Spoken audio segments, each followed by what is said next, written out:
1996, আজ থেকে 18 বছর আগে।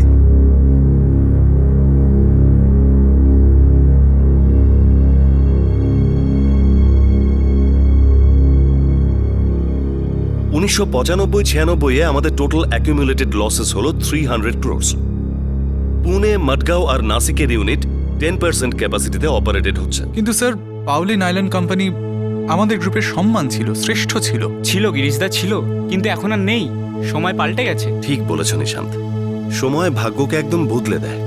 কোনো একদিন যেটা ফ্ল্যাগশিপ ছিল সেটা এখন লায়াবিলিটি, বোঝা হয়ে উঠেছে আমাদের জন্য। আমাদের এই যে নতুন ইউনিটগুলো, সেগুলো অনেক ভালো পারফর্ম করছে। আমি এই কথা মেনে নিচ্ছি স্যার, কিন্তু আমাদের নাইলন কোম্পানিতে 1000-এর বেশি শ্রমিক কাজ করে। এমন সিদ্ধান্ত নেওয়া খুব কঠিন হবে। কি আর করা যাবে গিরিশ, গ্লোবালাইজেশনের কারণে চীন আর কোরিয়ার নাইলন আমাদের দেশে অর্ধেক দামে বিক্রি হচ্ছে, আর ওদের সাবসিডিও দেওয়া হয়। আর আমাদের এখানকার র মেটেরিয়াল, এদের দাম কমার তো কোনো লক্ষণই দেখছি না। আসল কথাটা হচ্ছে এই যে এর থেকে সুবর্ণ সুযোগ আমরা আর পাবো না। সুযোগের সদ্ব্যবহার করতে না পারলে পচা শামুকে পা কাটতে পারে। As simple as that.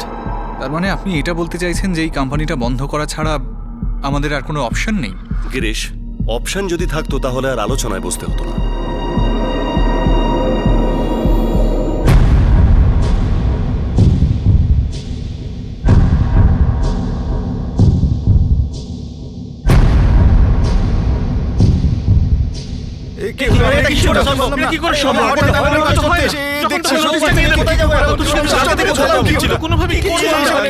আরে কি হয়েছে ম্যানেজার বাবু? এখানে কি লেখা রয়েছে?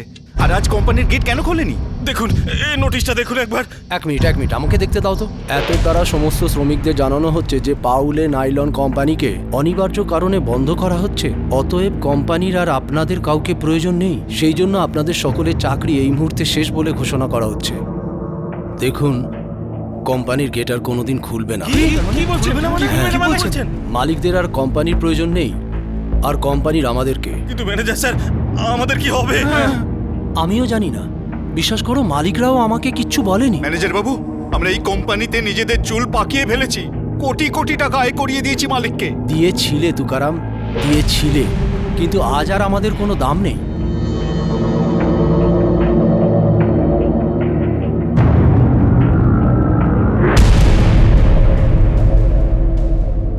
এটা খুব খারাপ, খুব খারাপ হলো। এখন আমরা কি করব? আমরা কি করব? আমরা তো এছাড়া অন্য কোনো কাজও জানি না। এখন তো আমাদের কেউ আর কাজও দেবে না। এরপর আমরা করবোটা কি? সেটাই তো বুঝতে পারছি না, কি করব আমরা? একটা সময় ছিল যখন জাতির জনক মহাত্মা গান্ধীর সাথে সারা দেশের মানুষ ইংল্যান্ডে তৈরি কাপড়কে বহিষ্কার করেছিল। আর তারপর এলো 1990-এর দশক। স্বাধীন ভারতবর্ষ রেডিমেড কাপড়ের গ্লোবালাইজেশনকে আপন করে নেয়, কিন্তু বঞ্চিত হয় হাজার হাজার মিল আর ফ্যাক্টরি। মালিকরা অন্য ব্যবসা শুরু করে দেয়, কিন্তু শ্রমিকরা দ্বিতীয়বার জীবন শুরু করার সুযোগ পায়নি। বলতে গেলে আমাদের দেশ আর্থিক উন্নতির ঘোড়ায় সওয়ার ছিল, কিন্তু অন্যদিকে আমাদের দেশের বিশাল বড় একটা অংশ ক্রমাগত পিছিয়ে পড়ছিল, আর আজও পিছিয়েই রয়েছে। এই দেশের আর্থিক মন্দা একটা আভাস ছিল যে হাজার হাজার শ্রমিক পথে বসতে চলেছে। কোথায় গেল এই মানুষগুলো? কি হলো এদের সাথে? কেউ পথে বসেছে, কেউ ভেঙে পড়েছে, আর কেউ হারিয়ে গেছে।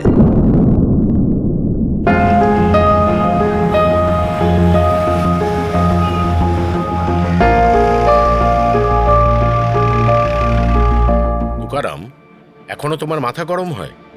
সময় মতো কাজ না হলে আমার মাথা গরম হয়ে যায়। এরা সময় মতো আমার টিফিনটা গুছিয়ে দেয় না, সেই জন্য আমি ফ্যাক্টরিতে সময় মতো পৌঁছতে পারি না। আরে ওরাও তো মানুষ, কোনো ফ্যাক্টরির মেশিন তো নয় যে সব কাজ সময় মতো করবে। টিফিন আসুক কিংবা না আসুক, খাবার তো তোমাকে সময় মতোই খেতে হবে। ডাক্তারবাবু, আমি দেরি করে পৌঁছলে ফ্যাক্টরির ক্ষতি হয়ে যায়। আমরা পৃথিবীর সব থেকে ভালো সুতো বানাই। আপনার এই প্যান্ট আর শার্টের মেটেরিয়ালে গ্যারান্টি আমার বানানো সুতো আছে। এখন আমি দেরি করে পৌঁছলে কি করে চলবে বলুন তো? সারা দেশ লেট হয়ে যাবে না? একদম ডাক্তারবাবু, আমাদের বানানো কাপড় পৃথিবীতে 1 নম্বর। একদম ঠিক বলেছেন তুকারাম বাবু। আপনি বাইরে বসে বিশ্রাম করুন, আমি ওষুধ লিখে দিচ্ছি, ঠিক আছে? বাবা, বাবা চলো বাইরে চলো। আরে কি রে একনাথ, আমি কি একা একা হাঁটতে পারি না নাকি? তোরা সবাই আমাকে অসুস্থ ভাবিস কেন বলতো? আরে না না বাবা, তুমি একদম অসুস্থ নাও। আসছি ডাক্তারবাবু। এসো বাবা, এসো। বাবা, বাবা তুমি এখানে বসো, আমি ডাক্তারবাবুর কাছ থেকে প্রেসক্রিপশন নিয়ে আসছি। ঠিক আছে।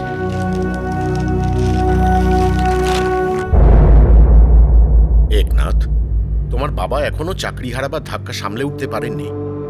বাবা কি চিরদিনই এমনই থাকবেন? কখনো ঠিক হবেন না? কেন ঠিক হবেন না? অবশ্যই ঠিক হবেন, কিন্তু একটু সময় লাগবে। পুরোনো দিনগুলোকে ভুলে সময়ের সাথে চলতে তো একটু সময় লাগবেই, আর ওষুধও লাগবে সঙ্গে। গত 14 বছর ধরে বাবা এমনই রয়েছেন। আমি আর আমার ভাই সব সময় বলি, আমাদের দুটো বাবা। একজন আমাদের ওই পুরনো বাবা, যিনি একদম স্বাভাবিক ছিলেন, আর একজন এই বাবা, যিনি নিজের স্মৃতি থেকে বেরোতেই পারছেন না। তোমার এক ভাই ডিফেন্সে চাকরি করে না? হ্যাঁ ডাক্তারবাবু, বসন্ত আর্মিতে সৈনিক, ও এখন জম্মুতে পোস্টেড। আর তোমাদের গ্রাম ওয়াডগাঁওয়ে এখনো কেউ থাকে না? হ্যাঁ সবাই থাকে তো। আমার মা আছেন, আমার বউ থাকে প্রতিভা, আমার ভাই বসন্তের বউ কাবেরী, ঠাকুমাও বেঁচে আছেন এখনো, আমার বাবার মা। তোমার বাবার সাথে সাথে নিজেরও খেয়াল রেখো একনাথ। আমরা দুজনে মিলে তোমার বাবাকে সুস্থ করে তুলবো, একদম আগের মতো। ঠিক আছে ডাক্তারবাবু, আসছি। বাবা, বাবা কোথায় গেল? বাবা,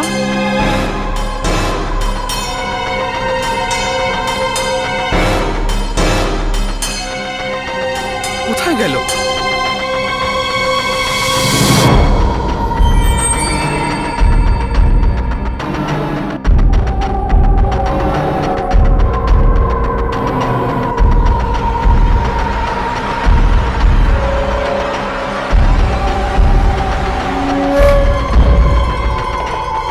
বাবা এখানেও আসেনি, কোথায় যেতে পারে?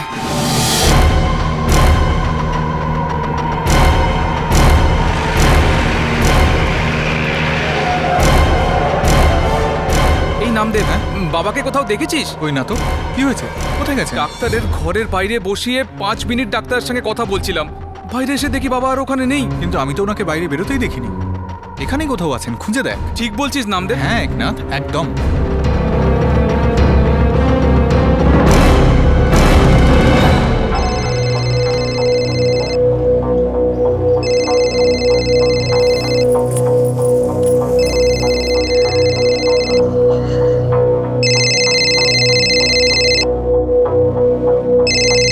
আরে প্রতিভা, কাবেরী, পুনে থেকে ফোন এসেছে।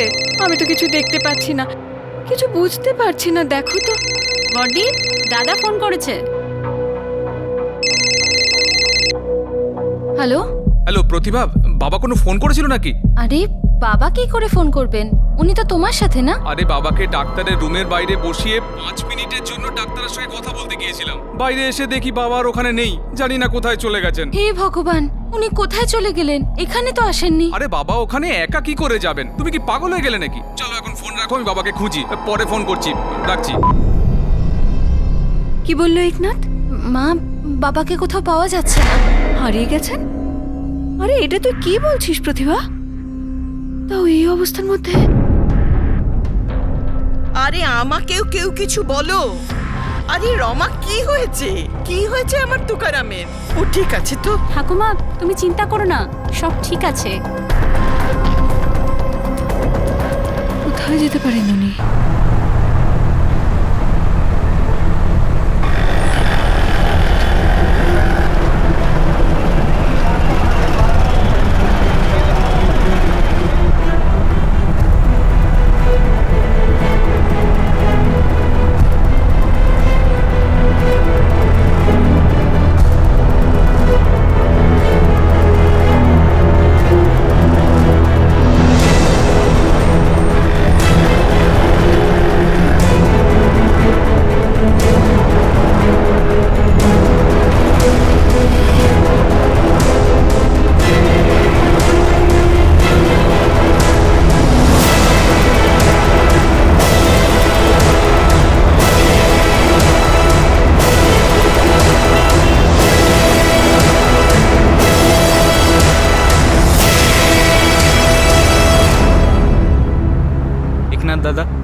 আমার মনে হয় তুকারাম কাকা তোমার ক্যাম্পাসই কোথাও হারিয়ে গেছে। না নবীন, আমি সারা ক্যাম্পাস ঘুরেছি, সব জায়গায় খুঁজেছি, বাবা কোথাও নেই। কিন্তু উনি বাইরে কি করে বেরোলেন? আর কেউ ওনাকে দেখতে পেল না, এটা কিভাবে সম্ভব? নবীন 14 বছর একটু একটু করে ভেঙে পড়েছেন। তখন দেশ দেখতে পাইনি, আর এখন সিকিউরিটিও দেখতে পাইনি। আমাদের দেশে বাবার মতন লোকেদের কোনো দামই নেই। বসন্ত তাকে খবর দিয়েছো? হ্যাঁ, ফোন করেছিলাম, ডিউটিতে ছিল, রাত্রে ফিরবে। দাদা এখন? তুকারাম কার্পে বয়স 52 বছর। 2010 সালে ওনার মিল বন্ধ হয়ে যাওয়ার 14 বছর পরে চাকরির সঙ্গে সঙ্গে উনি মানসিক ভারসাম্য হারিয়ে ফেলেন। পুনের এক সাইকিয়াট্রিস্টের কাছে ওনার চিকিৎসা চলছিল, আর তারপর একদিন সেই সাইকিয়াট্রিস্টের ক্লিনিকের বাইরে থেকে তুকারাম কার্পে নিখোঁজ হয়ে যান। ওনার ছেলে একনাথ আর ভাইপো নবীন হাজার চেষ্টা করার পরেও তাকে খুঁজে পাননি। আপনি হলেন ছেলে? হ্যাঁ স্যার। আর ইনিকে? আর ও আমার খুড়তুতো ভাই নবীন, এখানে পুনেতেই চাকরি করে। আত্মীয় স্বজনদের কাছে খোঁজ নিয়েছেন? স্যার, নবীন ছাড়া পুনেতে আমাদের আর কোনো আত্মীয় থাকে না, সবাই গ্রামে থাকে। ওয়াটগাঁও গুপ্তা। আমার ছোট ভাই বসন্ত আর্মিতে কাজ করে, এখন জম্মুতে পোস্টেড আছে। আপনি বলছিলেন আপনার বাবার মানসিক অবস্থা ঠিক নেই? হ্যাঁ স্যার, অনেক বছর ধরে। এর আগে কখনো উনি নিখোঁজ হয়েছেন নাকি? না স্যার। তাহলে পথ ভুলে গিয়েছেন, ফিরে আসার রাস্তা মনে করতে পারছেন না। আমি এখানকার সমস্ত পুলিশ স্টেশন আর পেট্রোল টিমকে অ্যালার্ট করে দিচ্ছি, নিশ্চয়ই পাওয়া যাবে।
আরে আমার নাতি বসন্ত এসেছে, বসন্ত এসেছে। আয় সোনা, আয় আয়। ভগবান মঙ্গল করুক। বাবা বসন্ত, তোর বাবাকে খুঁজে পেয়েছিস? আমার তুকারামকে খুঁজে পেয়েছিস? কোথায় আছে রে তোর বাবা?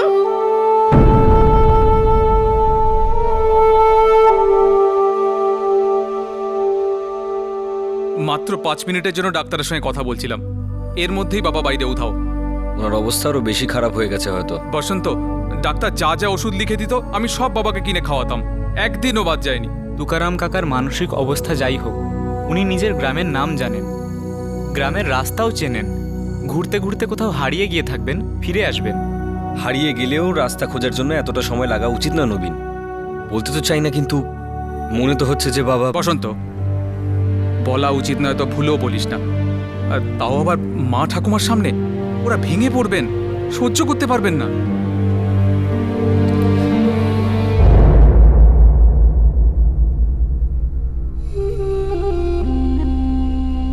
মা, খালি পেটে থেকে কোনো লাভ নেই। বাবা তুই খাবার খেয়ে নে, আমি পরে খেয়ে নেব। আমার তুকারাম, ওকে কি খাবার দিচ্ছে কে জানে। চাকরি গেল, মন খারাপ হয়ে গেল, আর মন মাথা খারাপ করে দিল। বাকিদের মতো অন্য কাজ জোগাড় করতে পারলো না। এমন কি ছিল ওই ফ্যাক্টরিতে? ওই ফ্যাক্টরি ডাইনি ছিল, ডাইনি। আমার তুকারামকে চিনিয়ে নিল। হায় আমার তুকারাম, আমার তুকারাম। রমা, রমা, 7:30 বেজে গেছে, আমার টিফিন দাও, আমার দেরি হয়ে যাবে। আসছে আসছে। দেখো, খাবার এখন তৈরি হয়নি। তুমি একটা কাজ করো না, বাইরে গিয়ে একটু খোলামেলায় ঘুরে এসো না। মাথা খারাপ হয়ে গেছে নাকি তোমার? কাজে দেরি করে যাওয়া আমি একদম পছন্দ করি না। রোজ রোজ তোমাকে এটা কেন বোঝাতে হয়? আর আমাকে রোজ রোজ তোমাকে কেন বোঝাতে হয়? তোমার ফ্যাক্টরি বন্ধ হয়ে গেছে, তোমার কাছে কোনো কাজ নেই, তোমার কোথাও যাবার দরকার নেই। একটা থাপ্পড় মারবো আমি তোমায় এইরকম বাজে কথা যদি আবার বলো। যদি টিফিন দিতে না চাও দিও না, আমি লাঞ্চ টাইমে জল খেয়ে থাকবো, কিন্তু আর কোনোদিন তুমি বলবে না যে আমার ফ্যাক্টরি বন্ধ হয়ে গেছে। ঠিক আছে বাবা, ঠিক আছে, আমি 5 মিনিটে তোমার টিফিন আনছি। শান্ত হও, এখনই আনছি টিফিন।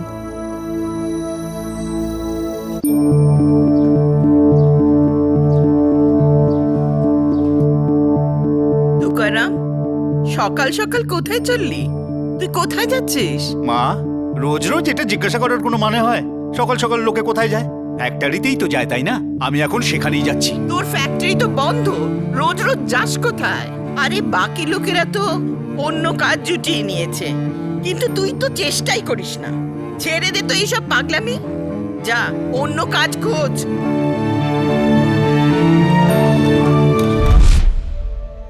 মা, আমাদের সবার মধ্যে সব থেকে খারাপ সময় তুমি দেখেছো, আর এখনই। কিন্তু তুমি দুর্বল হয়েও না মা। ওনার ওই রাগ, ওই চিৎকার, ওসব উল্টো পাল্টা কথা বলা, ওনাকে ছাড়াই একাকিত্ব আমার দম বন্ধ করে দেয়। তোর বাবাকে ফেরত আসতেই হবে। আমি মা কালীর কাছে প্রার্থনা করি, মা যেন রক্ষা করেন। তোর বাবাকে বাড়ি ফিরে আসার রাস্তা দেখিয়ে দিন। একজন ছেলে হিসেবে তোমার যা করার দরকার তুমি তা করেছো। তুকারাম যা সহ্য করেছে আমরাও সহ্য করেছি।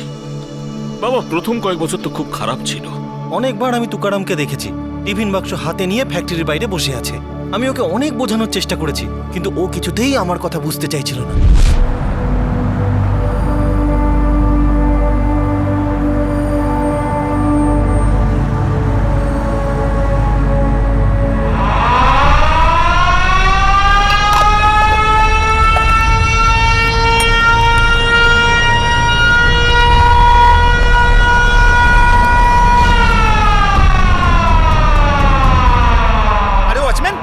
বন্ধ করে রেখেছিস কেন? আরে খোল, তাড়াতাড়ি খোল, ভেতরে কাজ শুরু হয়ে যাবে, আমাকে ডিউটি করতে হবে না?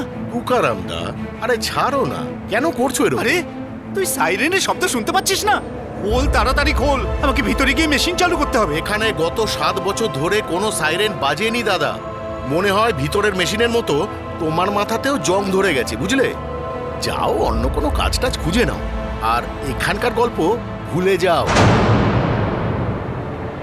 যাও তুকারাম দা, যাও।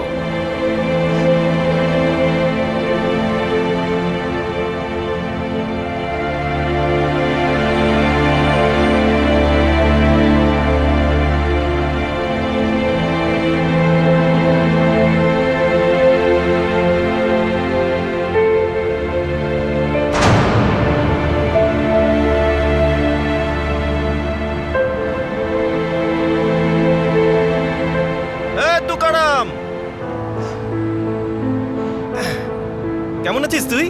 আরে আমার সাথে কাজ করবি? কোনো অসুবিধা নেই, 2-4 দিনে সব শিখে যাবি। এই শার্টটা তুই কোথা থেকে কিনলি? গ্রামে নতুন দোকান খুলেছে, ওখান থেকে কিনেছি।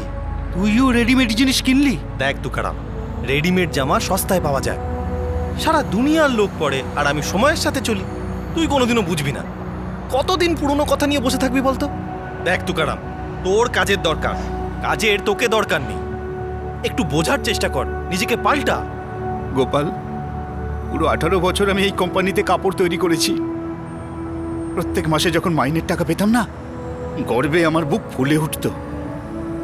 এখন বউ ছেলেদের কাছে টাকা চাইতে হয়, খুব খারাপ লাগে রে। তুকারাম, আমাদের মালিকের কাছে অনেক পাওনা বাকি, সেসব আমাদের হকের পাওনা, তার জন্য আমরা লড়ছি। কিন্তু জানি না এই লড়াই কতদিন চলবে। মালিকরা বড় লোক, 14 পুরুষ ঘরে বসেই খেতে পারে ওরা, কিন্তু তা বলে তো আমাদের চলবে না, ঘরে বউ বাচ্চা আছে। এই জন্য বলছি, চল আমার সাথে, আর নতুন কোনো কাজ শিখে নে।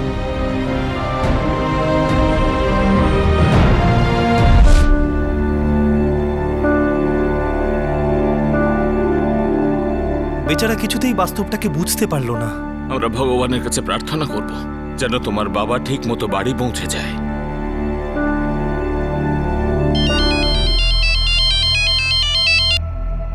হ্যালো, হ্যাঁ আমি একনাথ বলছি। ব্যাস আমি 2 ঘন্টায় পৌঁছচ্ছি, ধরে নিন আমি পৌঁছেই গেছি। কোনো খবর? বনোয়ারি পুলিশ স্টেশন থেকে ফোন করেছিল। কি বললো? কাকাকে পাওয়া গেছে? ওনারা এক্ষুনি ডেকেছেন। যাক, কোনো ভালো খবরই হবে নিশ্চয়ই। আচ্ছা কাকা, আচ্ছা, আমরা আসছি। ঠিক আছে, বেঁচে ঠিক থাকো, আছে। বেঁচে থাকো।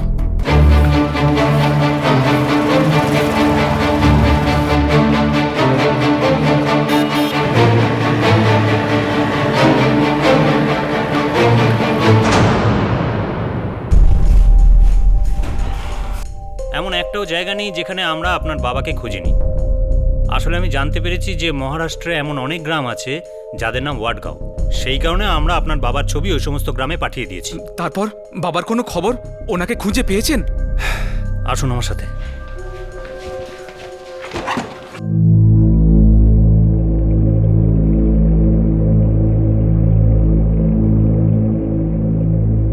দেখুন একনাথ, আমি আপনাকে ফোনে বলিনি, কিন্তু আপনার বাবার বয়স আর চেহারার সাথে মিল থাকা কিছু অজ্ঞাত পরিচয় লাশ আমরা কয়েকটা জায়গা থেকে উদ্ধার করেছি। লাশগুলোর অবস্থা খুব খারাপ হয়ে গেছে, তবু চাইলে শনাক্ত করতে পারেন।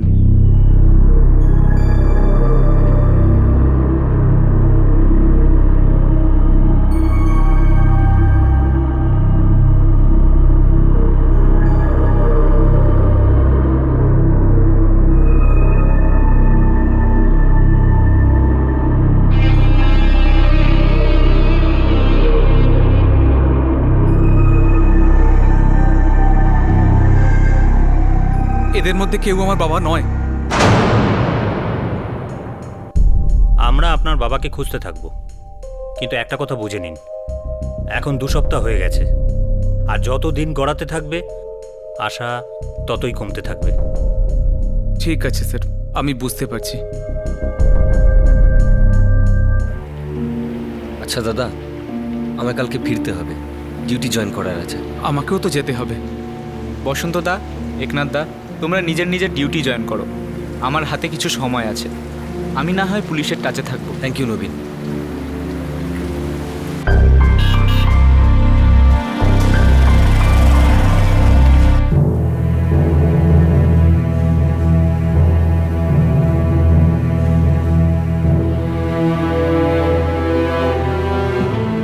সুখে থাকো, সাবধানে যেও।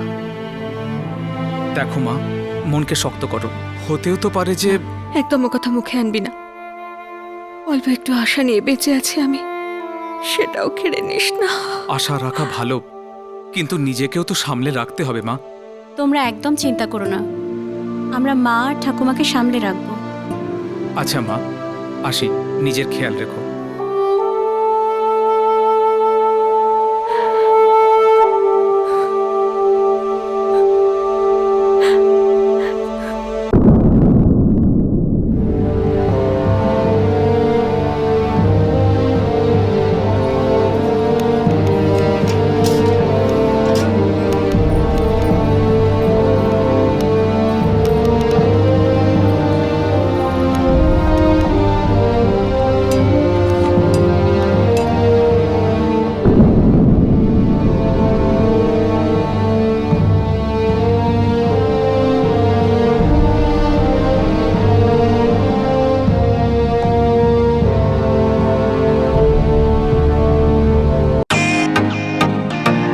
ওয়েলকাম টু বিটেন ওয়ার্ল্ড।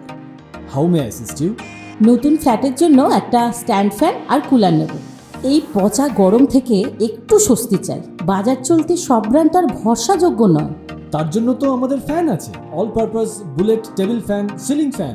আমাদের সিলিং ফ্যান কিন্তু 30 মাসের ওয়ারেন্টি সহ পাওয়া যায়। আছে ফারাটা 2 বছরের ওয়ারেন্টি, 17 থেকে 20 মিটার এয়ার ফ্লো, মধ্যবিত্তের সাধ্যের মধ্যে একমাত্র ভরসাযোগ্য ব্র্যান্ড বিটেন। আমাদের কুলারের কিন্তু অনেক range, 45 litres, 50 litres, 70 litres, 90 litres, 110 litres. Honeycomb সহযোগে বিটেনের সব কুলারের ওয়ারেন্টি 1 বছর। চেনা হাওয়ায় অচেনা অনুভূতির জন্য একমাত্র আদর্শ বিটেন। গরমে স্বস্তি পেতে বিটেনের ফ্যান হোক বা কুলার, আজই আনুন বাড়িতে। Beaten, digitally yours.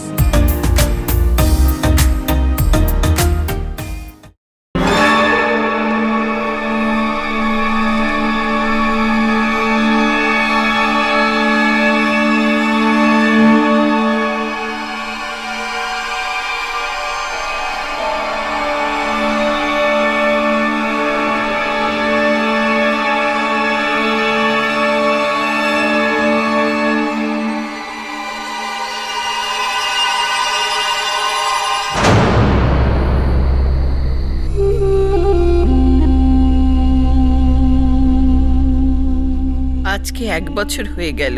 আজ কিছু হবে। কি মা? আজকে কিছু একটা ঘটবে। কি বলছো মা? আমার তুকারাম চলে গেছে। আমার তুকারাম মরে গেছে। ও আর কোনোদিন আসবে না।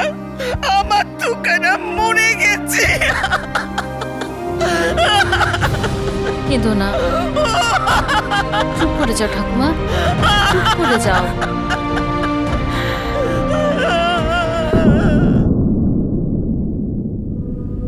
তুকারামের নিরুদ্দেশ হওয়ার 1.5 বছর হয়ে গেছে। এমন মনে হচ্ছিল যেন তুকারাম হাওয়া হয়ে গেছে, কোথাও মিলিয়ে গিয়েছে। এমন সন্দেহ ছিল যে তুকারামের হয়তো মৃত্যু হয়েছে। আর তারপর হঠাৎই 2011 সালের অগাস্ট মাসে তুকারাম কার্পের ব্যাপারে খবর আসে।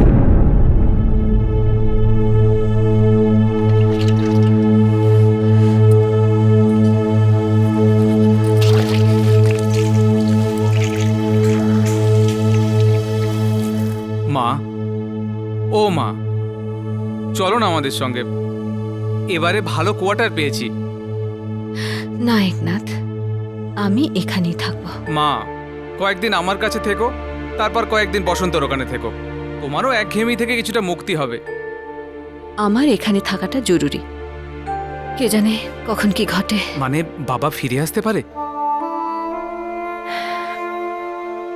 মা, আসার হলে এতদিনে চলে আসতেন। 1.5 বছর হয়ে গেছে মা। কোথায় যেতে পারে তোর বাবা? একনাথ, আমি তোর কথা বুঝতে পারছি। তোর বাবা হয়তো, কিন্তু আমার মন মানতে চায় না।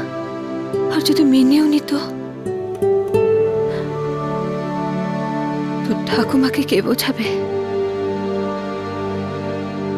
ঠিক আছে মা, তোমার যা ঠিক মনে হয়। আমি আজ দুপুরেই ফিরে যাব। আর মা, প্রতিভাও আমার সঙ্গে কয়েকদিনের জন্য যাবে।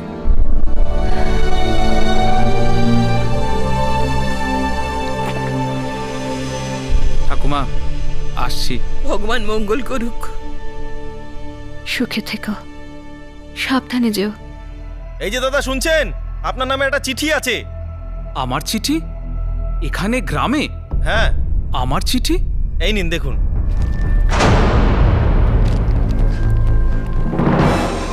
অমৃতসর থেকে চিঠি এসেছে? একনাথ বাবু, আমার নাম পঙ্কজ কালরা। আমি শেরে পাঞ্জাব সংবাদপত্রের সাংবাদিক। আমি সম্প্রতি জানতে পেরেছি যে পাকিস্তানের লাহোর সেন্ট্রাল জেলে এক কয়েদি আছে যার নাম হলো তুকারাম কার্পে। কার চিঠি গো? কি হয়েছে একনাথ? কে চিঠি পাঠিয়েছে? বল না বাবা, পড় না। চিঠিতে কি লিখেছে? একনাথ বাবু, আমার নাম পঙ্কজ কালরা। আমি শেরে পাঞ্জাব সংবাদপত্রের সাংবাদিক। আমি সম্প্রতি জানতে পেরেছি যে পাকিস্তানের লাহোর সেন্ট্রাল জেলে একজন কয়েদি আছে যার নাম তুকারাম কার্পে। উনি আপনার নামে একটি চিঠি পাঠিয়েছেন। সেটা আমি এই চিঠির সঙ্গে পাঠালাম। আমার কাছে আপনার মোবাইল নম্বর নেই। আমার নম্বর হলো 9769 ইতি পঙ্কজ কালরা। আরে কি হয়েছে? কি হয়েছে? কে খবর পাঠিয়েছে শুনি? তোমরা সবাই চুপ করে আছো কেন? ঠাকুমা, বাবার চিঠি এসেছে। কি? আমার তুকারামের চিঠি এসেছে? তোর বাবা চিঠি পাঠিয়েছে? পড় না, কি লিখেছে পড়। বাবা একনাথ, তোমরা সবাই কেমন আছো? আমি পাকিস্তানের লাহোরের এক জেলে আছি। আমি জানি না এখানে কবে আর কিভাবে এলাম। কিন্তু মনে হয় অনেক দিন কেটে গেছে। এরা আমাকে খেতে টেতে দেয় ঠিকই, কিন্তু আমি খুব ক্লান্ত হয়ে পড়েছি। আমার মাথায় খুব ব্যথা করে। আমার নিজের গ্রাম আর বাড়ির ঠিকানাও ভালো করে মনে নেই। যতটুকু মনে ছিল লিখে দিয়েছি। আমাকে এখান থেকে নিয়ে যা বাবা। আমি এই লোকদের অনেকবার বলেছি আমি পাওলে নাইলন কোম্পানিতে কাজ করি, কিন্তু এই সব লোকেরা আমার কোম্পানির ব্যাপারে কিচ্ছু জানে না। বাবা, কোম্পানির ম্যানেজারকে শিগগির গিয়ে বলে আয়। আমি খুব তাড়াতাড়ি ডিউটিতে জয়েন করব, নয়তো অকারণে আমার সব ছুটি কেটে নেবে, টাকাও কেটে নেবে। তাছাড়া আমি ছাড়া আমার ডিপার্টমেন্টের ক্ষতি হয়ে যাবে না। বাবা, আমাকে বাড়ির ঠিকানা পরিষ্কার করে লিখে পাঠা। আমি বাড়ি ফিরতে চাই বাবা, কাজে যেতে চাই।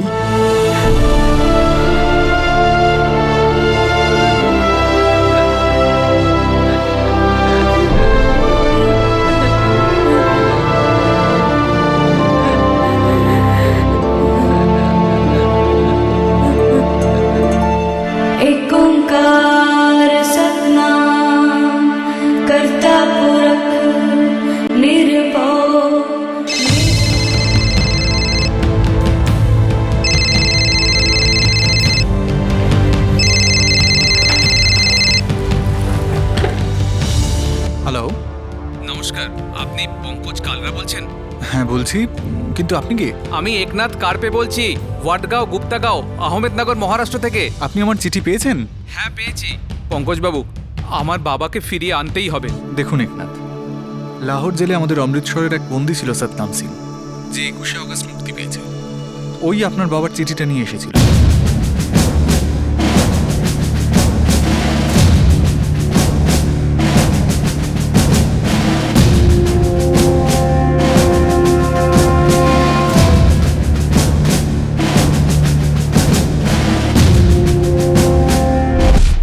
ভুল করে গিয়েছিলাম, আসলে আত্মীয়দের সঙ্গে দেখা করতে গিয়েছিলাম। স্টেশন থেকে অমৃতসর যাওয়ার সমঝোতা এক্সপ্রেসে ওঠার কথা ছিল, আর ভুল করে আমি লাহোর যাওয়ার গাড়িতে উঠে বসলাম। ব্যাস ধরে নিল আমাকে। বেশ, তো কবেকার ঘটনা? তা প্রায় বছর 3 তো হবেই। লাহোর জেলে একজন ভারতীয় কয়েদিও রয়েছে, বয়স্ক মানুষ। ওই মানুষটার মানসিক অবস্থা ভালো নয়। একটা চিঠি দিলেন ওনার ছেলেকে দেওয়ার জন্যে। উনি মহারাষ্ট্রে থাকেন। আপনি কি ওই চিঠিটা ওনার ছেলের কাছে পৌঁছে দেবেন? হ্যাঁ হ্যাঁ অবশ্যই। চিঠি সঙ্গে আছে? হ্যাঁ এনেছি, এনে।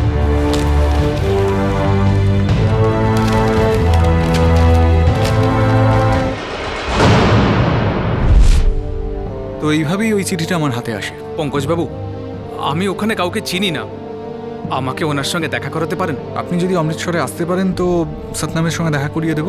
ধন্যবাদ, আপনি আমার অনেক উপকার করলেন। দেখুন, আমার আরও চেনা জানা আছে, আপনার হয়তো কাজে আসতে পারে। আমার পক্ষ থেকে যতটা সম্ভব চেষ্টা করবো আপনার বাবাকে ফিরিয়ে আনার জন্য। ধন্যবাদ পঙ্কজবাবু, আমি খুব শিগগিরই আসছি। মা, ঠাকুমা, এবার কান্না বন্ধ করো। এখন খুশির দিন এসেছে, আমি বাবাকে ফেরত নিয়ে আসবই।